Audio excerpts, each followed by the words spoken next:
أعوذ بالله من الشيطان الرجيم بسم الله الرحمن الرحيم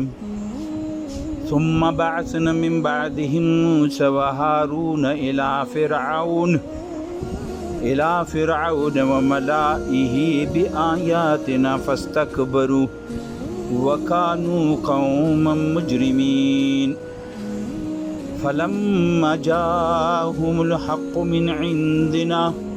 قالوا إن هذا لسحر مبين قال موسى أتقولون للحق لما جاءكم أسحر هذا ولا يفلح الساحرون قالوا وجئتنا لتلفتنا عما وجدنا عليه آباءنا وتكون لكم الكبرياء في الأرض وما نحن لكما بمؤمنين صدق الله العلی العظیم. انتہائی قابل احترام دوستانوں، سورہ یونس آیت نمبر 75، 76، 77 اور 78 مطالعہ مجھ کو دی نوح علیہ السلام دے تذکرے دے بعد اللہ تعالیٰ یہ ثم بعثنا من بعدهم موسیٰ اگے دے بعد ما موسیٰ و ہارون مواستولو الى فرعون طرف تا و ملائه و دیغا سردرانو طرف تا. پہلا خبر خدا سے چی دی تذکرہ موجہ دے ورستو دس چی دی نوح علیہ السلام کما تذکرہ دا غیب بنیاد بندی موجہ دا خبر کری وا چی دی ذکر کیجی چی 10-11 سال نبی صلی اللہ علیہ وسلم چی کم دعوت ورکی و دی غیب مخالفت کیجی و مخالفت با دا بنیاد کیجی چی عذاب چیتا دا تو چی کمی خبری کے دا خوصا پریوان رشتیونی نشموج بندی نو اللہ تعالیٰ دی نوح علیہ السلام کی ساور تک جی نوح علیہ السلام 900-950 سال محنت کرو وغیت دومره موقع ملو شویو یوا ورسره دا خبره ده چې کوم مخالفت سره انداز سره کېدلو هغه تاسو هم مغه انداز سره کوي چې څنګه دی قوم نوح کړو هغه سه تاسو کوي. اوس دی موسی او دی هارون علیہ السلام چې کوم خبره پیش کیږي نو د ټول خبره کې بنیادی خبره ده چې کوم دعوت چې نوح علیہ السلام ورکولو او کوم چې موسی علیہ السلام او هارون علیہ السلام ورکولو او کوم چې نن نبی صلی الله علیه وسلم کول هغه یکیو پوینټ دی یو نقطه ده یو دعوت او دعوت څه شو اداو چې یو رب ومني یو الله ومني غنه بل اله نشتا لا اله الا الله یعنی دی الله نه بل اله معبود نشتا لا رب اغادا معبود اغادا خالق اغادا رزق اغادا دا پہلا خبره ده. دویمه چې آخرت ومني دی آخرت عقیده ومني چې د تاسو کوم دا زندگی دا به ختم کیږي او بل زندگی به شروع کیږي او هغه زندگی کې به تاسو ټول حساب کتاب ورکوي د آخرت یې د دغه زندگی چې د تاسو نن څه هم کوي د دې به ټول حساب کتاب ورکوي. دغه دعوت نوح علیہ السلام ورکړو او دغه دعوت موسی علیہ السلام ورکړو او دغه دعوت نن نبی صلی الله علیه وسلم تاسو ته درکړي او کوم معاملات چې موسی او هارون سره پیش شوي دغه تاسو هم پیش کوئ. لہذا فرمائی چې ثم بعثنا من بعدهم ما غاد بعد د نوح دی بعد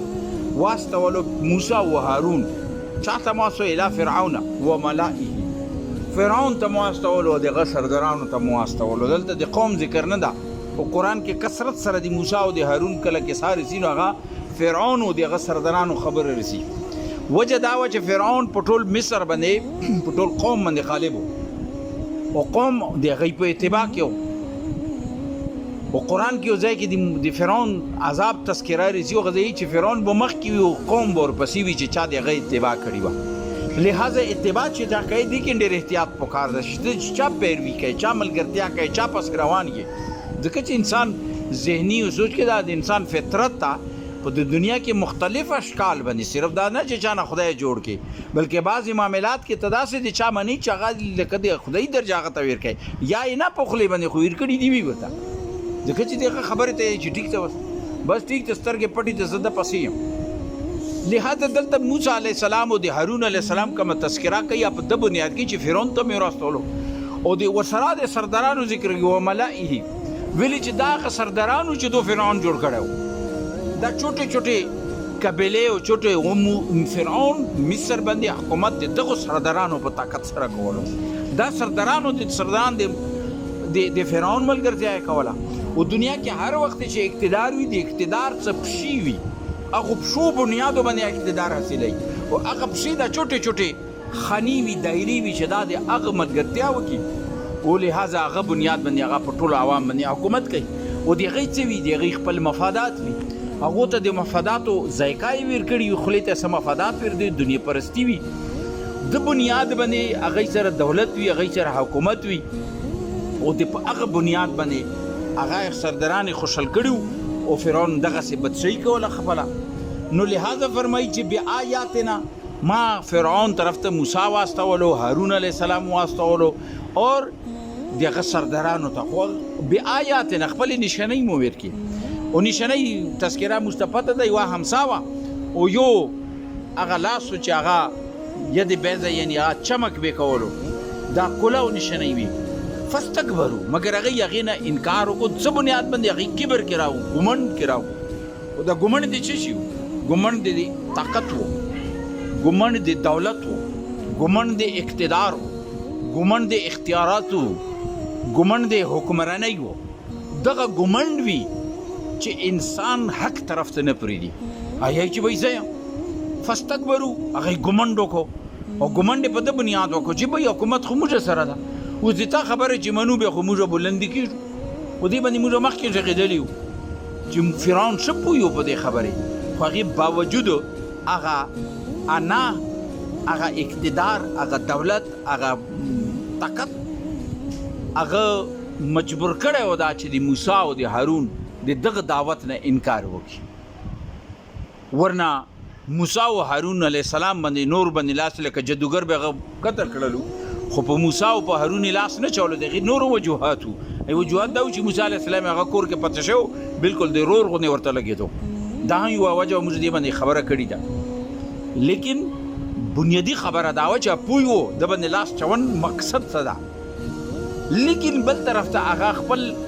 کرسۍ نه لاندې نه راکوزېدنې ته تیار نه و فاستکبرو ګمنډ وکړو وکانو قوم مجرمین او مجرمانو کې شامل شو مجرمانو کې شامل شو یعنی جرم ته تیار شو فلما جاءهم الحق اوس الله تعالی وی چې هغې مخالفت شو هغه مخالفت تاسو نن ده فلما جاءهم الحق حق هغې طرف ته راغو من عندنا ما طرف نه ما حق وراستولو ځکه چې دا د ما وعده ده چې زه به انسانانو رهنمایي کوم په دې دنیا کې ما خپل حق وراستولو من عندنا قالو خو د حق په مقابلې کې دی څه وکړو دوی ویلو ان هذا لسحر مبین چې دا خو کلاو جادو ده یعنی کومه همسا چې وه او کومه هغه چې دې باندې ریسي مخکې تبصره خو هغې ته دی جادو ویلو او دغه جادو لفظ نبي صلی الله علیه وسلم ته د استعمالولو کفار مکه چې باید دا خو جادوګر ده ځکه چې هغه دعوت اثرات دومره وو چې هغه به چې چا یو ځلي غوږونو باندې واورېدلو بس هغه به د هغه و هغه به د هغه دعوت شکار و دا جوانان دا غلامان دا چې څومره و دا د نبي صلی الله علیه وسلم خواته به چې یو ځلي ویرغو بیا به هغه ځای به نه پرشلو هغوی دغه بنیاد به دی او بل طرف ته سردارانو ویلو سردارانو دا اورېدلو خو د ابو جهل یا ابو لهب یا عتبه یا عتیبه دا ټول غټ سرداران چې دو ویلې رد کړی دی خپلې سردارۍ نه نه شروع کوزېدلی د اشرت دین شه پویو خو کوم نوی ذهن چې و هغه صرف تحقیقي انداز باندې قبول کوي ویل چې حق ته که نه ده ویلو د حق ته بس د هغه شکر کېدلو نو دی وجه نه دی چې د خپلو اثراتو باندې دعوت په بنیاد باندې دی موږ خندنونه یې مات کړو چا زوی چا پلار چا رور چا تربور چا خوریو چا ښځه چا لور دا ټول رورو کټ کېدلو او په ده بنیاد به دی ویلو چې دا خو جادوګر ده نو دغسې الفاظ موسی او هارون علیه السلام ته هم استعمال شوي چې حق کله هغوی مخې ته راغو نو هغوی ویلو ان هذا لسحر مبین چې دا خو کلاو جادو ده قال موسی ورته څه ویلو نن تاسو ته دا خبره نبی صلی الله علیه وسلم کوي خو موسی علیه السلام ورته څه اتقولون للحق لما جاءکم تاسو د حق په باب کې چې کله هغه تاسو ته واضح شو تاسو مخې ته راغلو اوس بل دلیل خو تاسو سره شته نه ده، هغې باندې وروستو خبره شوې ده چې داسې کلاو دلیل خو شته نه چې هغه رد کوي او تاسو په هغه په مقابلې کې څه دعوت پیش کوي، خو تاسو دا یایئ چې اسحر هذا چې دا خو جادو ده، ولا یفلح ساحرون، او دا یاد وساتئ چې جادوګر چې دي دا کله فلاح کامیابي نشي موندلی. دلته کې الفاظ چې کوم دي هغې باندې چې غور وکړئ نو جادوګر موسی علیه السلام او هارون علیه السلام ته چې کوم خبره پیش کا یا هغه د فرعون په دربار کې چې کومه خبره وشوه یا فرعون څومره وډر شو نو جادو نه خو څوک نه ډریږي، جادو خو لږ غوندې اثر وي، هغه یو کیل تماشا ده خلک ته نه ولي، او بیا د جادوګرو چې کوم انداز هغه چې کوم ځای خپل کرتبونه پیش کوي هغه خو غواړي چې خلک وګوري او څه راکړي درته دې بنیاد باندې څه راکړي، او بیا د بادشاهانو په دربار کې چې کله جادو پیش کېږي نو اول خو هغوی ډېر سفارشونه کوي چې آیا موږ ته لیار میلاو شي، اجازت میلاو شي چې موږ د خپل کرتب پیش کړو چې دې بنیاد باندې موږ ته څه وظیفه څه نمونه راته میلاو شي. نو ولا یفلح ساحر، نو همیشه جادو خو شای نه د جادوګر کله کامیابېدای نه شي، جادوګر کله هغو ته فلاح نشي میلاوېدی. قالوا اجئتنا لتلفتنا، اوس شي چې د موسی علیه السلام او هارون علیه السلام دغه چې خپل پیغام پیش کو او فرعون او دغه دربار چې ولیدلو او تمامه معامله ورستو رسی ذکر نو هغه څه ویلو؟ قالو جواب یې وکړ اجئتنا لتلفتنا، آیا تا چې کوم شی راوړی دغه بنیاد باندې ته موږ اړی اما وجدنا علیه اباءنا، هغه لیارې نه چې کومې باندې موږ پلار نیکه لیدلی و، پلار نیکه چې کومې لیارې باندې و اوس هغه لیار خو موږ نه شو برشلی، تا د تمام کرتبونه چې موږ ته ښیې یا کومه خبره چې پیش کوې دې خو اثر به دا کېږي، نتیجه یې دا ده چې ته موږ هغې خبرې نه اړی چې کومه خبرې باندې پلار نیکه یوه طریقه چې ښیلي ده او هغې طریقې نه مړ، او دغه خبره د کفار مکه وه. کفار مکه وی چې یاره ټیک ته دا بوتان غلط دي چلو تا ومنو، خو بیا به دې مطلب خو دا شو چې موږ پلار نیکه غلط و، اوس دا خو کولی کیدای نه شي موږ پلار نیکه د هغو پلار نیکه د هغو پلار اوس زرونو کلونو نه موږ لګیا یو دغه کار کوو، دا څرنګې غلط کېدلی شي، خو که دا موږ غلط وو نو دې وجې نه بیا خو موږ به د خپل پلار نیکه طریقه بریدو، نو دا موږ ته قبایلي ذهن و نو دا موږ نه شو برداشت کولی. همدغه خبره د فرعون او د هغه دربرانو وه او وزیرانو او مشیرانو یې وه چې آیا ته موږ هغې خبرې لتلفتنا عما وجدنا علیه اباءنا، چې هغې لیارې نه مو اړی چې کومې لیارې باندې موږ پلار نیکه کتلي دي، وتکونه لکم الکبریاء فی الارض، بیا الله یایي چې دی څه وکړو چې ځمکې کې دی وتکونه لکم الکبریاء فی الارض، او تاسو څه کوئ؟ موسی او هارون ته جواب ورکوي چې تاسو د جادو ذریعې سره ځمکې کې خپله بډایي خپل اقتدار قایموئ. اوس دا یوه داسې خبره ده چې د یعنی عقل نه مني جادو باندې چا اقتدار حاصل کړی ده چې وایي اوس ټول جادوګر به بدشیانې هغوی سره وایي، نو دلته کې فرعون او دربران وتکونه لکم الکبریاء، یو خو دا کوي تاسو موږ لیارې نه اړوئ، بل تاسو په د بنیاد باندې خپل اقتدار قایموئ، خپل اقتدار جوړوئ. وما نحن لکما بمؤمنین، او موږ الله یایي چې د تا کومه خبره چې دا موږ د هغې مننې والا نه یو، وما نحنو موږ نه یو لکما بمؤمنین، هغه چې ته څه شی پیش کوې د هغې مننې والا نه یو. دلته کې ځینو خلکو دې نه دا پیش کړي ده چې موسی علیه السلام صرف بني اسرائیل ازادۍ ته لاړ و، حالانکې داسې نه ده، بني اسرائیل ازادي شوه هغه یو جز خو ضرور و، لیکن اصل شی خو فرعون ته دعوت و، او قرآن کې یو ځای کې یایي فقل سورة نازعات کی آئی اذهب الى فرعون انه طغى فقل هل لك الى ان تزكى واهديك الى ربك فتخشى، چلا ش فرعون ته وخت خپل خبره وای هغه طغیانی اختیار کړی یعنی بغاوت کړی دا طغى فقل هل لك الى ان تزكى، خت خپل دعوت پیش کا و هدایت ورکړي شي هغه راشي هیڅ د لري تراشي مگر مال طرف ته واهديك الى ربك فتخشى، کیدای شي چې سیده رهنمایي هغه ته میلاو شي الله نه وډر شي، خو بل طرف ته فرعون څه وکړو د هغې تذکره مخکې رسي.